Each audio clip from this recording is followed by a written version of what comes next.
The wind howled like a beast across the frozen surface of Verilus 9, a lonely moon forgotten by the stars. The sky above was dark, covered in heavy clouds, and the sun barely gave any light. Thick snow fell endlessly, burying everything in white. Silence. Inside a shattered glass dome, half buried in the snow, a soft glow flickered. It came from a small energy cell that was nearly out of power. Huddled beside it was Sarava, her blue skin pale from cold, her hands trembling as she held her baby close to her chest. Caillou, her only child, was burning with fever. His breathing was shallow, chest rising and falling too fast, his small fingers weak and cold. She had wrapped him in every scrap of cloth she had, but nothing seemed to help. The last of the medical gel had turned thick and icy, useless in the freezing temperature. Sarava rocked him gently, humming an old Yalari lullaby. Her voice was soft and broken, barely a whisper over the storm outside. Once, the Yalari were proud and strong, travelers of distant systems, their ships gliding through space like silver birds. Now they were scattered and hunted, victims of war and greed. Sarava had escaped a pirate attack weeks ago, fleeing with Caillou in a tiny escape pod. She had crashed here on this dead moon, with no way to call for help. Days had passed, food had run out, the cold grew worse, and her child, her last light, was fading. Her lullaby was not just a song now, it was a desperate prayer, a mother's final hope. The wind outside roared louder, pushing against the broken dome. Snow swirled like ghosts. Sarava's lips were cracked, her eyes heavy, but she kept singing. Even as her voice faded, even as her tears turned to frost, she sang. Her song was all she had left. Then something strange happened. The snow beyond the glass shifted. She blinked, confused, her vision blurry. A shape moved in the distance. At first, she thought it was another cruel trick of her tired mind. The shape grew clearer, tall, wide-shouldered, and walking against the storm with steady steps. Red lights blinked on its chest, glowing through the snow. Metal armor, thick boots crushing the ice, a long weapon strapped across its back. Her breath caught. It couldn't be. That thing could survive out there. No one could hear her. The figure kept coming, growing closer with each step. Her song stopped. Her heart pounded. She clutched Caillou tighter. The figure reached the broken dome and stopped. Snow and frost clung to his coat. He pulled down his hood, and she saw a human face, rough, weathered, with a scar running down his brow and eyes like steel. He knelt down slowly, looked at the dying child in her arms, and spoke just one sentence: "You need heat." His voice was low and calm, not demanding or cold. Then he reached into his heavy pack, pulled out a small metal box, and pressed a switch. A warm, orange light glowed. From it, and a rush of heat spread through the dome. Sarava gasped as warmth filled her body, the frost on her face beginning to melt.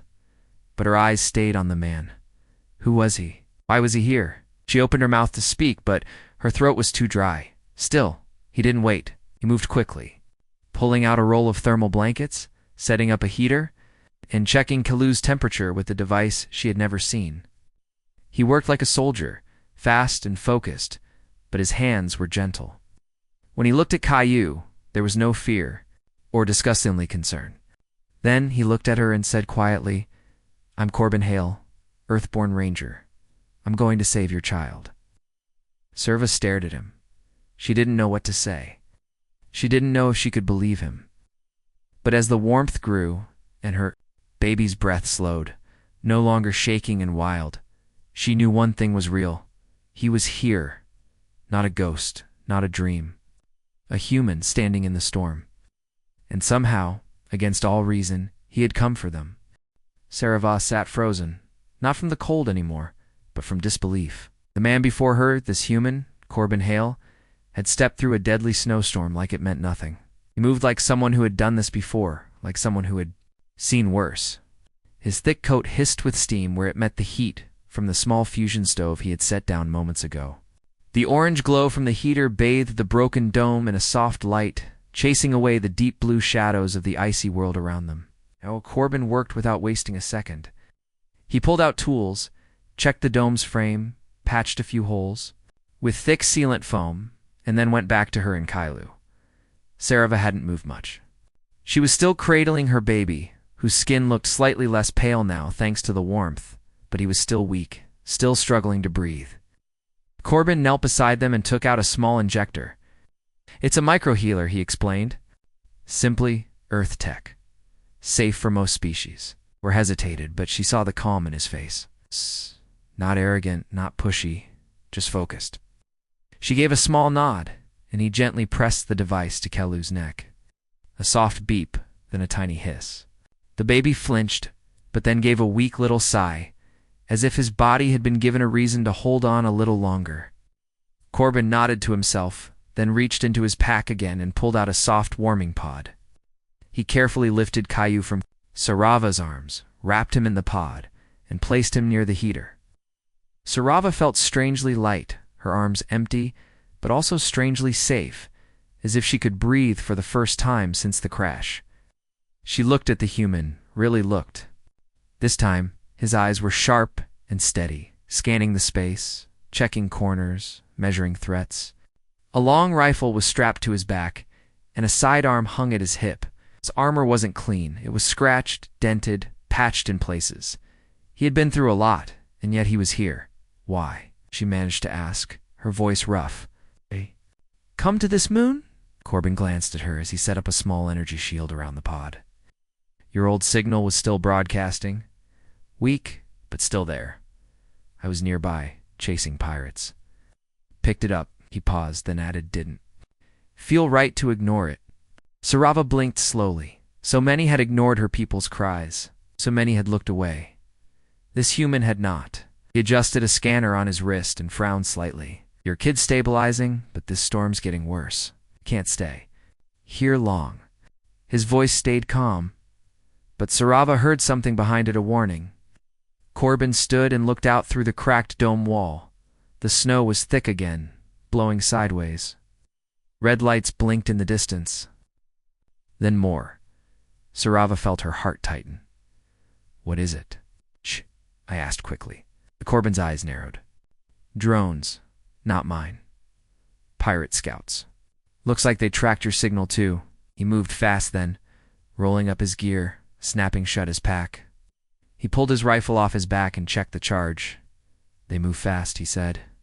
"Armors. Light, but claws are nasty. Stay low." Sarava's body went cold again, but not from temperature this time, from fear. "Oh."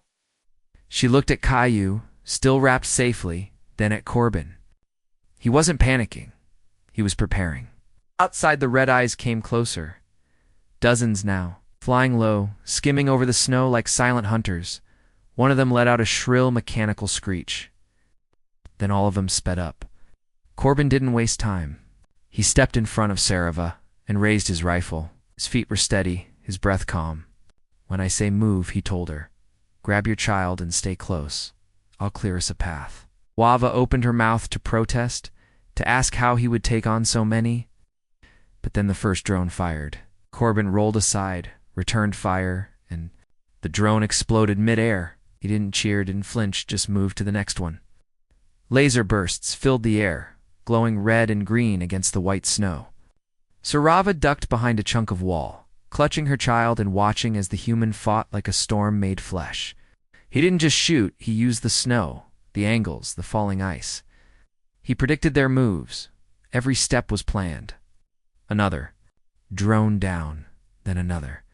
Sparks rained from the sky. Still more kept coming. The sky above glowed red from the gunfire. The cold screamed, but Sarava saw something she had not seen in a long time. Someone standing and refusing to run. Someone fighting for a child that wasn't even his. And she realized something then. He wasn't just surviving. He was here to protect. Inside the small shelter glowing with heat and light, Sarava watched the man called Corbin Hale move with careful hands and sharp eyes. The wind outside was still loud, but the warmth inside gave her a little peace. She sat close to the heater. Holding her baby again, his skin a little less cold now. The human had wrapped Caillou in a warming pod and given him a medicine shot, and now the baby was breathing more evenly. Still weak, still pale, but alive. Sarva could hardly believe it. Corbin crouched nearby, checking the energy readings on the small fusion stove and glancing every few seconds at the scanner on his wrist. He didn't talk much, didn't waste words, but when he looked at Caillou, his expression softened. What? Studied him quietly, still unsure what to make of this human. His armor was damaged in places with burn marks and scratches. His boots were soaked with ice, and his gloves were worn. He looked like someone who had walked through fire or snow, and storms more than once. She wondered what kind of person heard a broken signal and came alone to a dead moon. He had no backup, no ship nearby, just him. "You said you came alone?" she asked. Her voice was still soft but stronger now. Corbin nodded, still watching the scanner. 3 Rangers with me. Our ship got hit by pirates. Crash-landed 3. Sectors out. I was the only one still moving after the wreck. He glanced at her. Your signal was weak, faded, but I caught it before the ice cut it off. I followed it here. Sirava's eyes widened. You walked. All the way. Corbin just nodded. Had to. He didn't say it to impress her. He said it like it was simply the only choice. Sarava looked down at her baby. Why would? You do that? For strangers? Corbin finally sat, resting his arms on his knees. Because someone has to. I've seen too many die alone in the dark. If I can stop that once, even just once, it's worth it. There was no pride in his voice, just tired truth. Sarava didn't know what to say. Her people had been betrayed by so many. She didn't expect kindness anymore, yet here was a human, half frozen and injured, using his last strength to save. A child he had never met. Just then the scanner on Corbin's wrist beeped again. He stood up fast and went to the edge of the shelter. Sarava stood too, heart racing. What is it? She asked. Corbin looked through the snow-covered glass. His hand went to his rifle. They're here, he said. The drones. Sarava rushed to hold Caillou tighter, fear flooding back. Corbin moved quickly, grabbing his gear and setting up a small shield panel near the entrance. They saw the heat signature. Probably traced it from a scout. Pirates never give up easy. He checked the charge on his weapon, loaded a fresh cell, and then turned to her. Get down low. Keep him wrapped. I'll hold the front, Sarava didn't argue. She knelt behind the broken console, wrapping Caillou close and watching the human move. Wasn't just fast, he was smart. He placed a small mine just outside the door, angled mirrors to reflect heat, and even covered part of the shelter with snow again to hide it. Outside, the snowstorm raged harder. But now there were red blinking lights cutting through the white. Mist. 1 drone, then 3, then 10. Corbin didn't move. He waited, crouched beside the entrance like a wolf. When the first drone flew close, he stood and fired 1 shot, 1 explosion.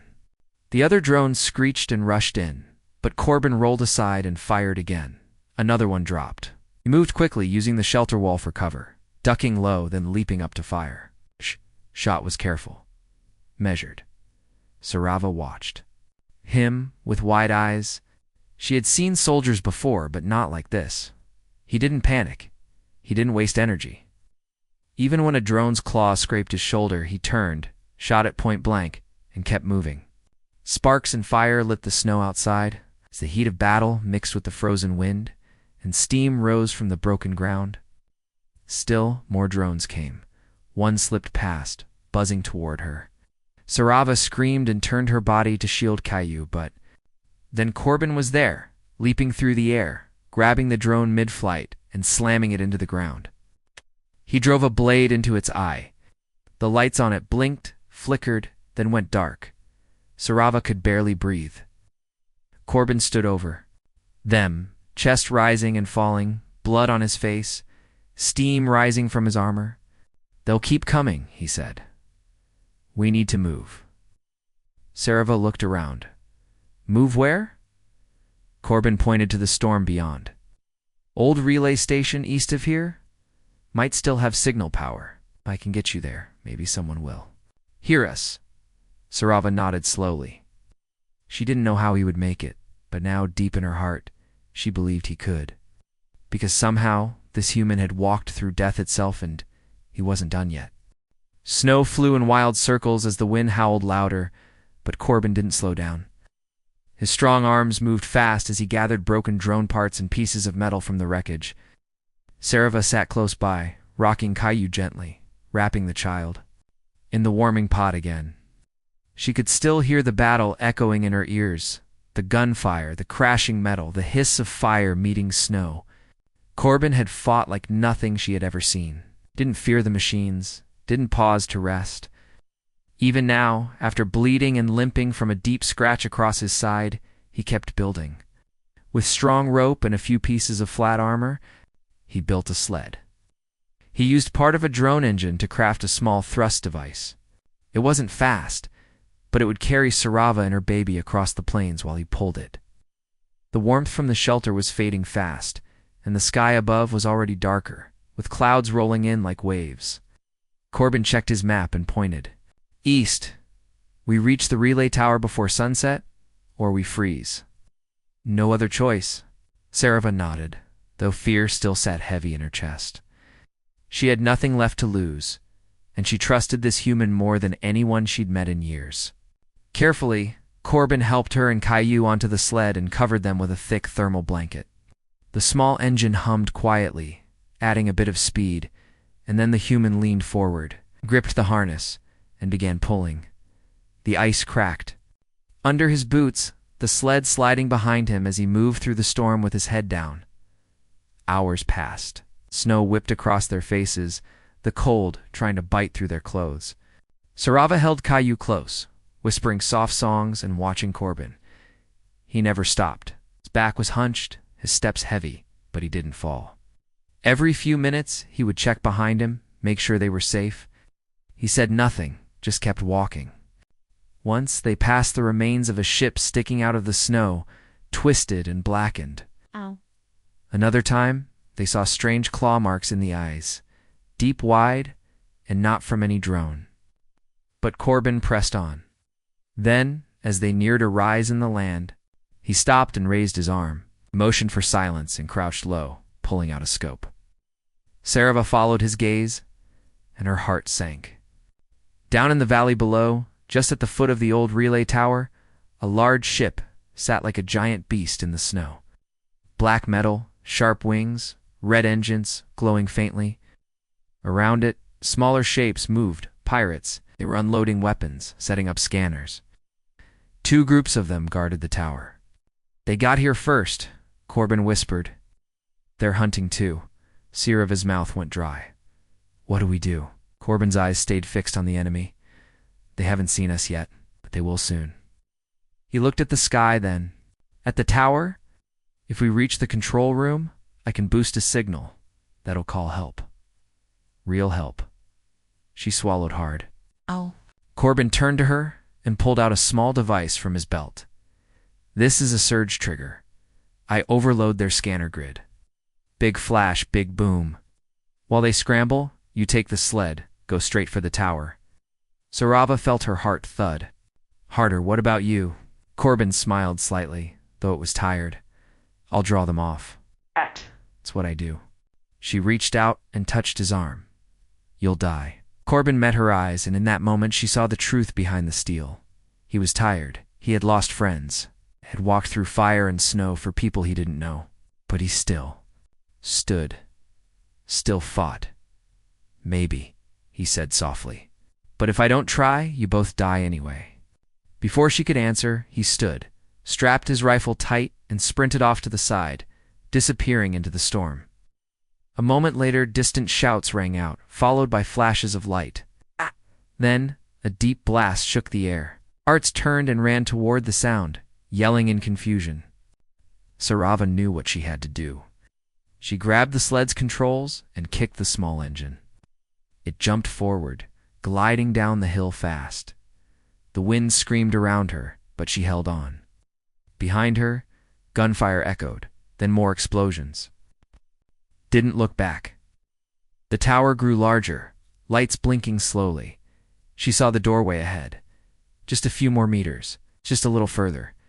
And through it all, she whispered to Caillou, "Hold on, baby." He's given us a chance. We're almost there. The sled hit the bottom of the icy hill hard, bouncing once before gliding fast across the frozen valley. Sarava gripped the edges tightly with one hand while holding Caillou close with the other, shielding him as best she could. The cold cut into her skin like knives, but her heart was burning. She didn't know where Corbin was anymore. That explosion still flashed in the distance, and the pirates were chasing ghosts in the snow. The sled moved fast, powered by the small drone engine Corbin had built, and it left a soft trail in the snow. She followed the blinking light of the relay tower ahead, the metal frame rising tall and broken but still standing. The entrance was only minutes away, but each second felt like a lifetime. Sarava prayed to stars she no longer believed in, whispering to Caillou to stay awake, to stay strong, to hold on just a little longer.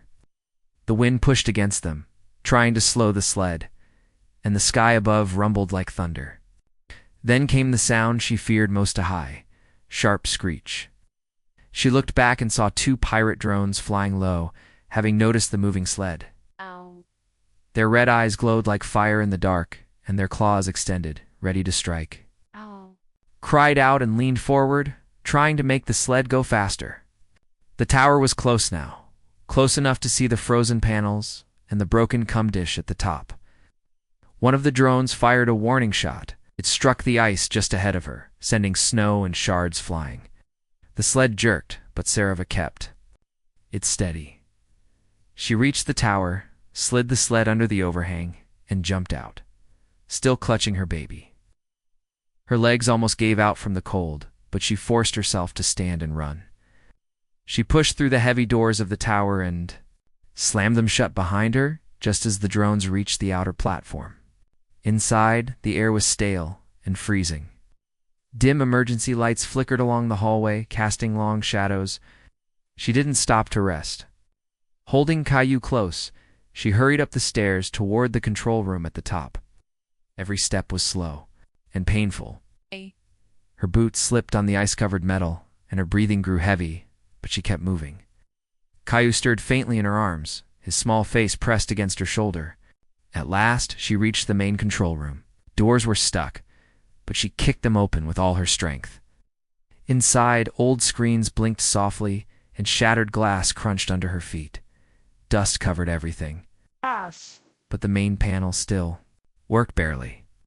She laid Caillou down gently on a bench and ran to the control desk. She remembered enough from her past work on signal ships to find the power switch and the relay boost. Her hands shook as she typed the override code Corbin had given her. The console blinked red, then yellow, then green. Soft hum filled the air, and the old dish on top of the tower groaned as it turned toward the sky. She entered the emergency broadcast. Her voice cracked as she spoke, but the system recorded every word. "This is Sarava of the Yellari. I have a sick child. You're under pirate attack on Verlis 9. Coordinates ... attached. Please help. Please ... The message sent. The signal beamed high into the sky. She slumped over the desk, her strength fading. Outside, the wind screamed again. The door downstairs shook. The pirates had found her. Sarava turned quickly, grabbing her child again. She looked around for something, anything to protect them. Then a voice echoed from her communicator. Signal received. Help inbound. Hold position. Her heart leapt. It was Corbin's voice. He was alive. The tower rocked as an explosion. Hid outside, the pirates had reached the base. Then the sky cracked open. A roar like thunder split the clouds. Sarava rushed to the window and saw a giant shape breaking through the Storman Earth ship. Dark and huge, its engines glowing like suns. Drop pods shot from its sides, burning through the sky, and within seconds, soldiers in heavy armor landed. Around the tower, guns blazing. The pirates outside were hit with a wave of fire and shock, falling back, trying to run. The human soldiers moved like a storm, fast and fierce. Sarava held Caillou close, tears running down her face. They were safe. She looked up just as the doors opened behind her, and Corbin walked in, limping but alive, his armor scorched, a cut over one eye. He gave her a tired smile and said, "Told you I'd get you there." Sarava couldn't speak. She just nodded and held her baby tighter as the humans secured the area. They had made it. Somehow, they had made it. ChatGPT said. Corbin stood inside the ruined control room, catching his breath. The cut on his forehead still bleeding, though he hardly noticed. Snow and soot clung to his coat, and his hands were raw from the cold, but his eyes were clear. Looked at him with disbelief, barely able to understand how he had survived. His face was bruised. One side of his armor cracked and blackened from the blast he had set off, but still, he had made it. He walked over slowly, glancing at Caillou, who lay bundled and quiet, his breathing soft and steady now. Corbin reached into his pack, pulled out a fresh heat capsule, and placed it next to the warming pod without a word. Then he turned and checked. The controls again. The signal had gone out properly, and the coordinates were clear. Help was already on the way. But Corbin didn't relax. He leaned over the terminal and began typing something else, his fingers moving fast even though they shook from exhaustion. Sarava stepped closer, holding her child. "What are you doing?" Corbin kept typing. "I'm locking out the tower's secondary access. Pirates might still try to block our rescue signal or jam communications. I'll delay them." His voice was low and steady, but there was tension under it. Sarava watched him and noticed the way his legs shook slightly. It was hurt more than he let on. "You need to rest," she said quietly. Corbin gave a weak smile. "Rest comes after. We're not clear yet." Outside, a loud bang hit the tower, and the walls trembled. From the top window, they could see more pirate scouts arriving, and it was clear they were preparing for a last attack. A large cruiser hovered in the sky, circling like a bird ready to strike. Corbin looked at it and stepped back from the control. "Panel, they know help is coming. We're going to try and stop it." He turned to Sarava. "They'll blow this tower before the rescue team gets close. We need to stop them." Sarava's eyes widened. "But how?" Corbin didn't hesitate. "We fight back." Just long enough for help to land, he walked to a supply crate and opened it. Inside were old mining charges and defense grenades, still functional. He grabbed 3 and slid one across to her. "When I tell you throw this into the snow to blind them, keep your child close. Run to the west side of the tower and stay behind cover." Sarava took the grenade, her fingers trembling. "You're going out there again?" Corbin nodded. "They'll be watching the front. I can flank them and hit their engine pods. That should keep them off you." She stepped forward. "You've done enough." "You don't have to," Corbin met her eyes. "I have to. If they destroy this tower, no one else will survive either. Not us, not the soldiers coming." He picked up his rifle, checked the charge. One last time, then strapped it to his back. Before leaving, he looked at Caillou and gave a small nod. "He's strong, just like his mother." Then he stepped into the storm once more. Sarava held her child close, her heart pounding. She went to the west side of the tower as instructed, crouched low, and waited. Minutes passed like hours. Then, far across the snow, a sudden flash lit up the sky a fireball, where one of the pirate dropships had been. Then another explosion. Closer, shouts, gunfire, bright streaks of light cutting through the dark clouds. Corbin was out there, alone again, drawing their attention, breaking their lines. Sarava counted the seconds, waiting for the signal. Then came the sound she had been told to wait for, a high-pitched whistle. She stood quickly, pulled the grenade, and threw it into the snow just as Corbin said. A white flash burst across, the ice blinding the pirates who had started to circle the tower. Sarava ran, carrying Caillou under the thick blanket, ducking low behind the walls. In the distance, the sound of a shuttle pierced the wind. The rescue ship had arrived. Human soldiers dropped from the sky again, this time in greater numbers. Landing hard and fast, gunfire roared, and pirates began to scatter. Sarava reached safety, heart racing, her hands frozen but still clutching her child. She turned back once and saw Corbin at the edge of the battle, taking cover behind a ridge, firing at the last of the pirate attackers. Eyes. His movements were slow now, tired, but still precise. He didn't stop until the pirates had fled or fallen. Then, as the sky cleared and the human rescue forces spread across the ice, Corbin dropped to one knee, his strength finally leaving him. Medics reached him fast, pulling him onto a stretcher and rushing him into the ship. Sarava followed, carrying Caillou in her arms, and climbed aboard the wormhole. She sat beside Corbin as the ship rose into the sky. He was barely awake, blood running down his cheek. But when he saw her holding the baby, he gave a small nod and whispered, "Told you, I'd get you home." Sarava said nothing. She just took his hand and held it tightly as the stars above welcomed them back from the cold. ChatGPT said, the rescue ship soared high above the frozen plains of Verilus Nine, its engines glowing softly as it climbed through the last layers of icy wind and into the black silence of space. Inside the medical bay, warm light hummed gently, and the scent of clean air filled Sarava's lungs. She sat beside the recovery bed where Corbin lay, his face pale and bruised, his body strapped with wires and patches that blinked with soft lights. He was still alive, though the medics had said it had been close. His heartbeat had dropped twice during the flight, and the blood loss from his wounds had nearly taken him. But the Earthborn tech on the ship had saved him. Sarava held his hand gently, brushing away melted snow from his fingers, her other arm wrapped around Caillou, who now slept deeply on her lap, his breathing strong and peaceful.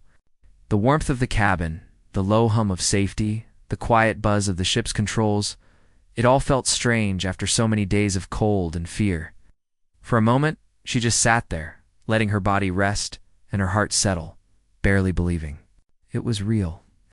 The soldiers on the ship moved with calm skill, some checking gear, others tending to wounded, and a few looking over at her with quiet respect. She was the only Yellory aboard, a stranger among them, but no one questioned her presence.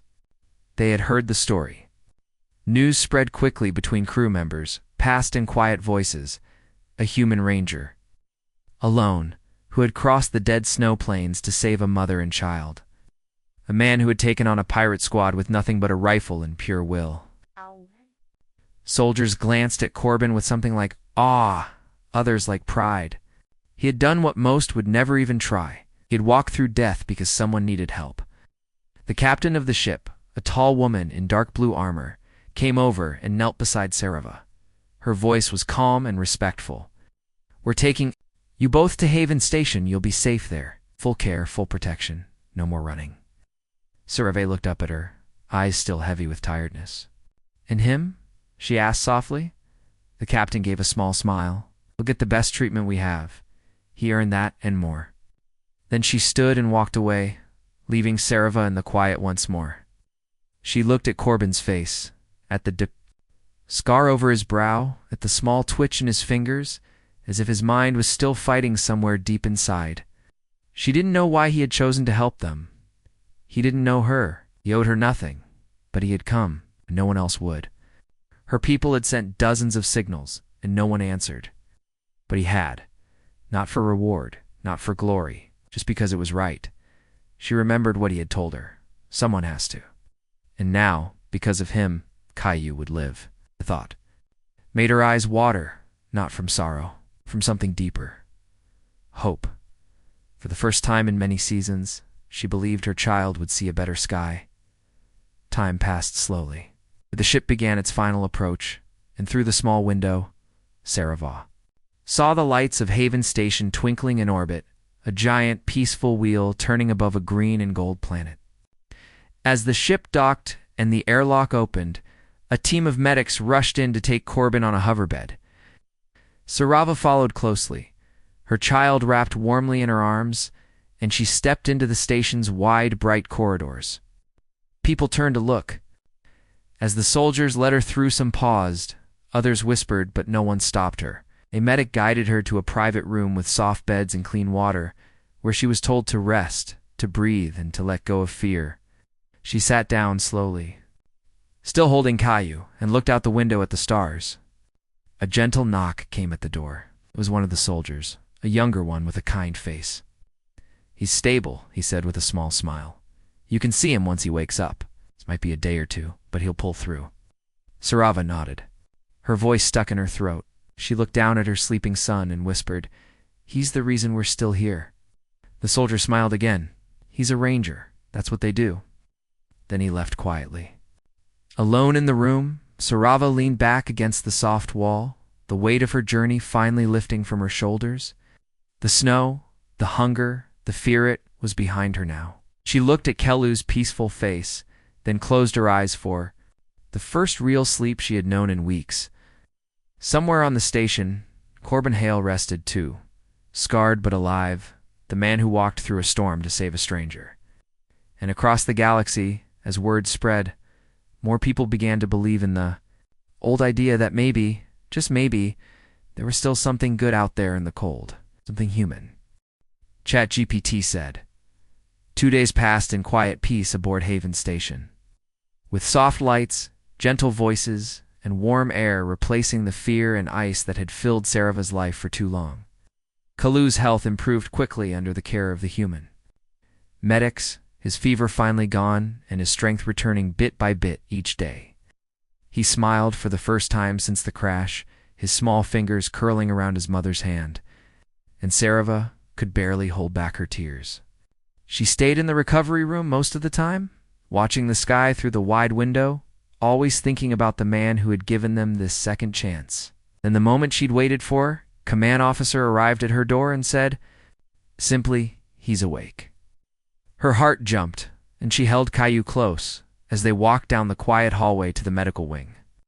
The door slid open with a soft hiss, and there he was, Corbin Hale, sitting up in bed, a few bandages across his arms, a sling around his shoulder, and that tired but steady look still in his eyes. He turned his head slowly, and when he saw her and Caillou, his lips lifted into a small smile. "Told you I'd survive too," he said in a low voice. Sarava smiled back, stepping into the room. She wanted to speak, to thank him, to say everything she'd been holding in her heart, but when she looked into his face, the words melted away. She simply walked forward and placed Caillou in his arms. Corbin held the child carefully, looking down at him, surprised by the warmth and strength in the baby's grip.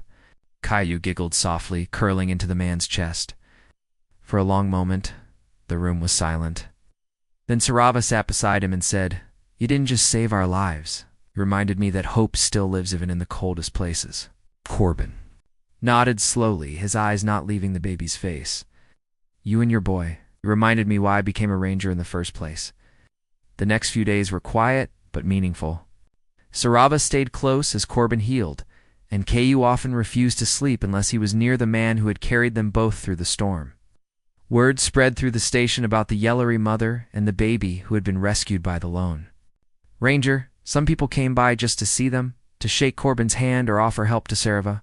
For the first time in years, she didn't feel hunted or forgotten. She felt safe. Corbin refused medals or praise. When the Earthborn commanders offered him a ship and full honors, he only asked that Sarava and Caillou be granted protection and full citizenship on the station. They deserve more than thanks, he told them. They deserve a future. His request was approved without question. One quiet morning, as the sunlit panels on the station glowed with golden light, Sarava walked with Corbin to the main observation deck. She looked out at the stars, holding Caillou on her hip, and said, "I don't want to run anymore. I want to stay here. Raise him somewhere safe." Corbin looked at her, then nodded. "You should. Grow strong. He's already survived more than most." She turned to him and asked gently, "What about you?" He gave a small shrug. "Still work to do out there. More signals. More people waiting for someone to answer." Then said, "At least come back sometimes. Let him remember the man who walked through a blizzard just to save a stranger." Corbin looked at Caillou, who reached up and touched his face, and nodded. "I will." A few weeks later, Corbin stood at the docks, fully recovered, his new armor freshly fitted and a long coat draped over his back. Bundled in her arms, now laughing freely, she stepped forward and hugged Corbin tightly, her voice barely above a whisper. "Thank you for everything." Held her for a second, then stepped back, looking at Caillou one last time. "Stay warm, little guy," he said with a soft grin. "The universe is a cold place, but you've got fire in you." He boarded the shuttle, and Sarava stood watching as it rose from the station and vanished into the stars. She didn't cry. Not because she wasn't sad, but because she knew this wasn't an end. Corbin Hale had changed their story. Out in the dark, someone else's signal would be heard. And one day, when Caillou was old enough, Sarava would tell him the story not of war, or fear, or loss, but of the man who answered when no one else would, and how, on a frozen moon, in the worst moment of their lives, a human stepped out of the storm and gave them back their future.